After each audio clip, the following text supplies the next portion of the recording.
Gold raw form में तो आप ला ही नहीं सकते। हाँ, बट जो ज्वेलरी है वो ज्वेलरी 50,000 तक में क्या ही आ जाएगा आपका? कुछ नहीं आएगा। आपकी एक चेन भी नहीं आएगी। 50,000 का मतलब 5 ग्राम ज्वेलरी भी नहीं आएगी शायद से आपकी, तो क्या ही आएगा उसमें आपका ना। और सर लोग सबसे ज्यादा ऐसा कौन सा आइटम है जो लोग स्मगल करते हैं एयरपोर्ट पर? देखो अगर हम कुछ साल पीछे चले जाएं तो लोग गोल्ड लाने की कोशिश करते थे बाहर से, करेक्ट। क्योंकि गोल्ड बाहर आपको पता ही है सस्ता है, बहुत सारी कंट्रीज में सस्ता है। बट पीछे कुछ सालों में रूल्स चेंज हुए, लॉज चेंज हुए, तो अभी ड्यूटी गोल्ड पर बहुत कम रह गई है। तो ड्यूटी इतनी कम हो गई है तो कुछ रेट डिफरेंस है नहीं, तो इसलिए गोल्ड तो बहुत ज़्यादा स्मगल होता है नहीं। अब लोग क्या स्मगल करते हैं, ऐसे अगर एक यंग एज ग्रुप का कोई इंसान होगा जो ठीक ठाक फैमिली से होगा, उसकी कोशिश ये रहेगी कि यार मैं बाहर जा रहा हूँ, मैं आईफोन ले आता हूँ। क्योंकि आपने भी कभी ना कभी सोचा होगा कि मैं यूएस जा रहा हूँ, मैं दुबई जा रहा हूँ, आईफोन सस्ता मिलता है, आईफोन में काफ़ी डिफरेंस है रेट में, वो ले आता हूँ। तो जो अच्छी फैमिलीज वाले जो लोग हैं वो तो जनरली ये चीज़ लाने की कोशिश करते हैं।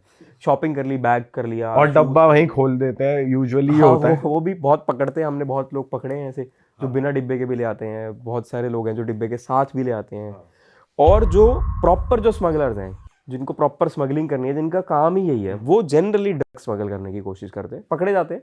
ऑलमोस्ट सभी लोग पकड़े जाते हैं। देखो कोई भगवान तो हम भी नहीं है, कोई हमारे पास कोई ऐसा रॉकेट साइंस तो नहीं है कि हम भी हर किसी को पकड़ पाएंगे। बट जितनी हमारी इंटेल है, जो हमारी इंटेलिजेंस है, जो हमारी इंस्टिंक्ट है, जितना हमें नॉलेज है, एक्सपीरियंस है, उस सब से काफ़ी हद तक हम काफ़ी मेजर लोग पकड़ लेते हैं। तो जो स्मगलिंग ज़्यादा होती है वो ड्रग्स की कोशिश रहती है लोगों की जनरली, और वो एक्चुअल में वो कैरियर्स होते हैं। जो लोग स्मगल कर रहे हैं, जो लोग यहाँ ला रहे हैं, जो पकड़े जा रहे हैं, वो एक्चुअल में कैरियर्स हैं। जो मेन मास्टरमाइंड है वो खुद तो जाएगा नहीं, वो क्या करेगा कि कोई गरीब आदमी है, वो ढूंढेगा पहले कि कौन गरीब आदमी है, कि कौन उसका टारगेट हो सकता है। वो पकड़ेगा कि हाँ ये गरीब इंसान है, इसको पैसे की ज़रूरत है, उसको बोलेगा यार तू बाहर जा, तेरे को हम फॉरेन ट्रिप देंगे, स्पॉन्सर करेंगे, घूम के आ, 4 दिन घूम के आ, 5 दिन घूम के आ, 10 दिन घूम के आ। और उसको साथ में बोलेंगे कि तेरे को 20-30 हज़ार रुपये भी देंगे अलग से।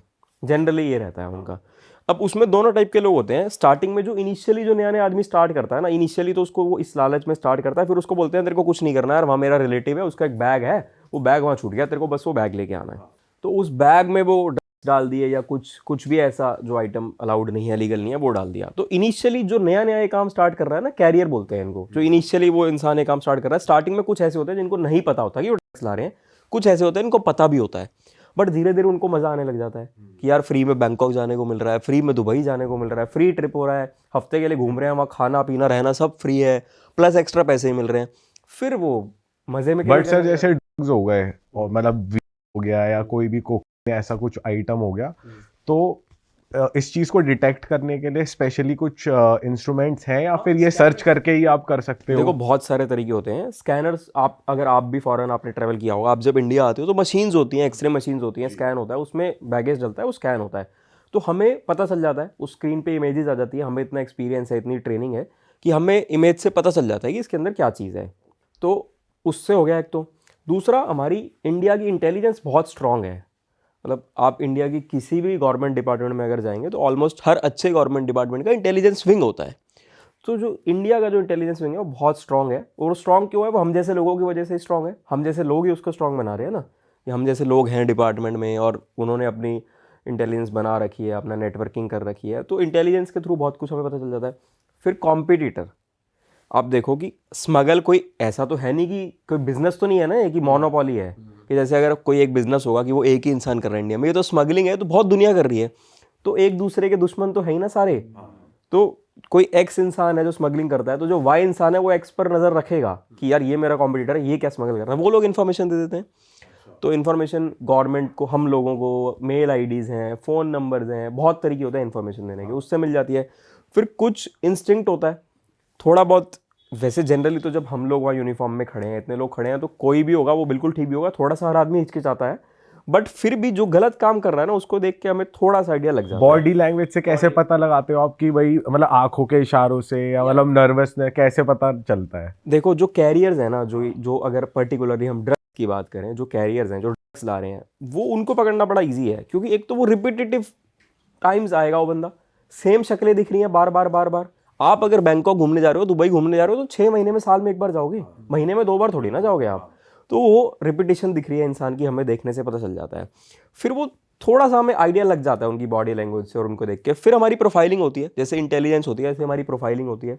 हमारे पास सिस्टम्स हैं, हमारे पास बहुत सारी चीज़ें हैं, हम उससे चेकिंग करते हैं।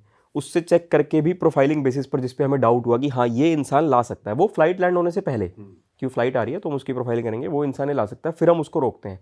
उसमें काफ़ी हद तक हम जिन जिनको प्रोफाइलिंग बेसिस पर पकड़ते हैं काफ़ी हद तक लोगों के पास निकल आता तो है। सबकी डिटेल्स आ जाती है आपको कि कौन जो भी आ रहे हैं फ्लाइट में? हाँ हाँ बिल्कुल बिल्कुल। देखो आप कभी भी इंडिया से बाहर फ्लाई करेंगे तो तब भी आपकी डिटेल्स आएंगी हमारे पास, कस्टम्स डिपार्टमेंट के पास डिटेल्स आएंगी कि ये पैसेंजर इंडिया से बाहर फ्लाई कर रहा है। क्योंकि हम सिर्फ इंडिया आने वालों को नहीं पकड़ रहे, हम इंडिया से जाने वालों को भी पकड़ रहे हैं। इंडिया आने वालों को ज़्यादा पकड़ रहे हैं क्योंकि वो लोग स्मगलिंग कर रहे हैं, बट इंडिया से बाहर भी जो लोग जा रहे हैं उसमें भी बहुत सारे लोग हैं जो करेंसी ले जाते हैं बहुत ज़्यादा, वो भी अलाउड नहीं है। जो मेडिसिन ले जा रहे हैं कॉमर्शियल क्वांटिटी में, वो भी अलाउड नहीं है। तो हम दोनों बोथ फेस पकड़ते हैं, डिपार्चर पर भी, अराइवल पर भी। तुम्हारे पास डिपार्चर की भी डिटेल्स हैं, कौन कौन जा रहा है, कहाँ जा रहा है, अराइवल की भी डिटेल्स है, कौन कौन और जा रहा सर इंडियंस को जैसे यूजुअली पता है कि भाई क्या रूल्स है, क्या ले जाना है क्या नहीं ले जाना, बट जो लोग फॉरेनर्स जो आ रहे हैं बाहर से, उनके देश में वीड अलाउड होता है, कुछ जैसे चीज़ें अलाउड हैं, तो उनको पता नहीं होता। तो ऐसा होता है कि वो ले आते हैं और फिर उनके साथ क्या होता है, या हाँ, वो मैं कैसे वो भी छूटते हैं? आपको एक बड़ा इंटरेस्टिंग सा एग्जांपल बताता हूँ। बट मुझे ऐसा लगता है कि अगर आप किसी भी कंट्री में जा रहे हो तो आपको वहाँ के रूल्स तो पता होने ही चाहिए ना। अब आप किसी भी कंट्री में जाके क्राइम करके ये तो नहीं कह सकते ना कि मुझे नहीं पता था यहाँ के रूल्स। अब कोई बाहर का आगे इंडिया में कोई ऐसा क्राइम कर दे और वो ये बोल दे कि मुझे तो पता नहीं था यहाँ का रूल, तो वो तो जस्टिफाइड है ही नहीं। तो ये तो एक्सपेक्टेड होना चाहिए, अगर आप कहीं आ रहे हो या जा रहे हो तो आपको वहाँ के रूल्स और लॉस पता होने चाहिए, और जनरली पता भी होते हैं। अब एक एग्जांपल आपको देके बताता हूँ। जैसे अगर आप कुछ भी कॉमर्शियल क्वांटिटी में लेकर आते हैं तो वो अलाउड नहीं है लाना। तो एक ऐसे एक इंसान को हमने पकड़ा था एयरपोर्ट पर, वो वॉचेस ला रहा था, कॉमर्शियल क्वांटिटी में थी वो, सिर्फ डेढ़ दिन के लिए वो इंडिया आया था वो। और जो वॉचेस थी बहुत बड़ी ब्रांड थी, मैं नाम नहीं लूँगा, बहुत बड़ी ब्रांड थी और बहुत ही ज़्यादा एक्सपेंसिव वॉचेस थी उनकी। कितनी वर्थ इन वॉचेस की, अगर आप बता सकते हो तो? बहुत ही ज़्यादा, मतलब हम रफ फिगर बहुत करोड़ में, बहुत ज़्यादा करोड़ में भी हो सकता है, 100 करोड़ तक भी हो भाई साहब। एग्जैक्टली। तो मतलब वैल्यूएशन नहीं है मोटी पार्टी बट थी। कह सकते हैं हो सकता है 100 करोड़ तक भी हो, क्योंकि लग्जरी ब्रांड्स होती हैं, आपने सुना होगा, लग्जरी ब्रांड्स होती हैं, घड़ियां बहुत महंगी आती हैं क्योंकि ज्वेलरी लगी होती है उन घड़ियों में ना, गोल्ड लगाया, डायमंड लगाया। तो वो इंडिया आ रहा था डेढ़ दिन के लिए, और बड़ा इंसान, बड़ा आदमी था, अमीर आदमी था और हाई प्रोफाइल आदमी था, इंडिया आ रहा था। उसको पता नहीं था कि ये चीज़ अलाउड नहीं है। तो 5 घड़ियां लेके आया था, कुछ अपनी ज्वेलरी लेके आया था। तो रोका उसको, मैंने ही रोका, देखा तो ये चीज़ें निकल के आई। तो उसने बता दिया था हमें कि मेरे पास ऐसे ऐसे घड़ी है। मतलब उसका इंटेंट नहीं था स्मगलिंग करना, उसकी इंटेंशन नहीं थी, वो स्मगलिंग नहीं करना चाह रहा था, बट उसको पता नहीं था।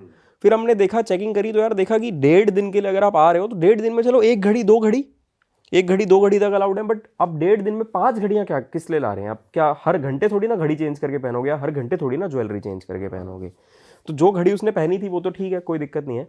बाकी और जो चीज़ें थी, जैसे जो आपका क्वेश्चन था, मैं उसका जवाब दे रहा हूँ कि रूल्स नहीं पता थे। तो उसको रूल नहीं पता था, बट उसने जेन्युइनली आकर बता दिया कि मैं ये सामान ला रहा हूँ। तो जो फॉरेन नेशनल्स होते हैं उनके लिए री एक्सपोर्ट नाम की भी चीज़ होती है, वो भी अलाउ कर सकते हो।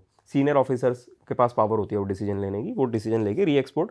उस केस में क्या होगा कि अगर आप गलती से ले आए, आपको नहीं पता था कि आप इंडिया में नहीं ला सकते और आप बाहर के नेशनल हैं, जो इंडियन नेशनल है उसको तो पता ही होना चाहिए ना, वैसे तो बाहर वाले को भी पता होना चाहिए, बट नहीं पता, आप ले आए हैं, आप पकड़े गए हैं, आपने बता दिया खुद कि मैं ये लाया हूँ, हमने रोका, हमने चेक करा, तो हम अगर हम अलाउ करेंगे आपको इंडिया ले जाने के लिए तो उसके लिए आपको ड्यूटी पे करनी है। तो अब आप, जाहिर सी बात है कि जो इतनी ज़्यादा वैल्यूएशन का सामान है तो उसमें ड्यूटी कितनी ज़्यादा लग जाएगी, बहुत ज़्यादा ड्यूटी लग जाएगी।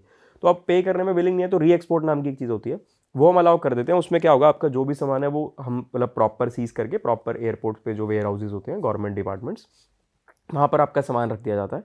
फिर जब आप इंडिया से वापस ट्रैवल करेंगे तो आप उस सामान को ले सकते हैं, उसमें आपको कोई ड्यूटी पे नहीं करनी होती, बट कुछ थोड़ा सा रेंटल चार्जेस आप कह सकते हैं एक किस्म से वेयर हाउस का, जो रेंटल चार्जेस टाइप की, वो आपको पे करना है। तो वो छोटा सा अमाउंट होता है, कोई बहुत बड़ा अमाउंट नहीं होता। तो ये फॉरेन नेशनल्स के लिए है कि आप गलती से अगर ऐसा कुछ ले, आपको रूल नहीं पता था, आपने आकर डिक्लेयर कर दिया। क्योंकि एयरपोर्ट पर आप आए होगे, आपने देखा होगा ग्रीन चैनल होता है, एक रेड चैनल होता है।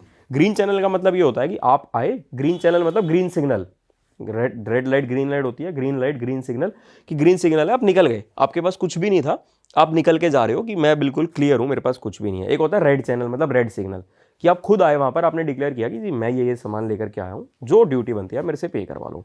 तो जो रेड चैनल पर आ रहा है, जनरली जो शरीफ इंसान होगा, जो अच्छा आदमी होगा कि भाई मेरे को रूल्स फॉलो करने हैं, वो खुद आएगा रेड चैनल पर कि मैं ज्वेलरी लाया हूँ बाहर से, या मैं बाहर से ज़्यादा क्वांटिटी में कपड़े ले आया, ज़्यादा क्वांटिटी में कुछ ले आया, तो वो डिक्लेयर कर देगा। बाकी जिनका इंटेंट स्मगलिंग है तो वो तो ग्रीन चैनल से निकलेंगे, तो हम ग्रीन चैनल पर खड़े होंगे उनको पकड़ने के लिए। अच्छा। तो वहाँ हमारी जो इंटेल है, हमारी जो इंटेलिजेंस है, या जो इंस्टिंक्ट है, या रैंडमली हम जो चेक करते हैं लोगों को, वो सब चीज़ें वहाँ पर काम आती है। सर जैसे हम जो प्रोसेस फॉलो करते हैं, कभी इंटरनेशनली हम आए तो हम जब आते हैं तो हम अपना इमिग्रेशन कराते हैं, बैगेज कलेक्ट करा बेल्ट से, और हम बाहर निकलते हैं। बाय चांस किसी ने हमें कहा कि आप बैग स्क्रीन करा दो, तो बैग स्क्रीन हो जाता है, नहीं तो वो भी मोस्टली नहीं होता। मेरे साथ एक बार हुआ होगा कि कभी हुआ है, नहीं तो नहीं हुआ है। बट क्या हमारे जो बैग्स हैं वो प्लेन से उतरने के बाद भी स्क्रीन होते हैं एक बार? हाँ बिल्कुल बिल्कुल होते हैं स्क्रीन, बट हमेशा ऐसा नहीं है कि हमेशा होंगे। अगर कुछ साल पहले हम चले जाएं तो हमेशा होते थे।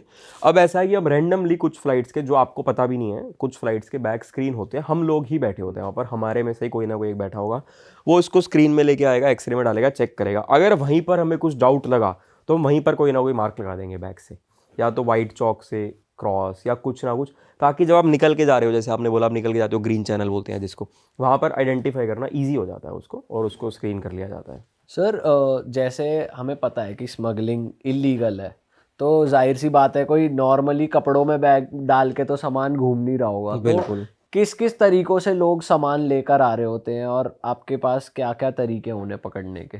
देखो तरीके तो बहुत हैं पकड़ने के, जैसे मैंने बताया इंटेल भी है हमारे पास, प्रोफाइलिंग भी है हमारे पास, इंस्टिंक्ट बेसिस भी है हमारे पास। तो अब डिपेंड करता है कि वो क्या स्मगल कर रहा है। जनरली कोई इंसान कपड़े तो स्मगल करेगा नहीं। क्या स्मगल करेगा? जो महंगे आइटम्स हैं, जिसकी ड्यूटी में डिफरेंस है बाहर में और इंडिया में। 2-3 रीजन होंगे। एक रीज़न ये होगा कि ड्यूटी में डिफरेंस होगा, कि बाहर वो चीज़ बहुत सस्ती है, इंडिया में वो चीज़ बहुत महंगी है। वो क्या करेगा, वहाँ से लाएगा और यहाँ पे लाके बेचेगा। अरे वाह, आपने ये वीडियो यहाँ तक देख ली भाई, तुमने हमारी मेहनत सफल कर दिया। तुम ही लोग हो असली रियल हिट। और अगर आपको बहुत मजा आ रहा है ऐसी क्लिप्स में, ऐसी वीडियोस में, तो फटाफट जाइए प्लेलिस्ट पे, बिंज वॉच कीजिए और सारी वीडियोस देख डालो और मौज काटो। That is it. हम मिलेंगे नए पॉडकास्ट में, नए क्लिप में। Till then bye bye, see you, take care, do subscribe.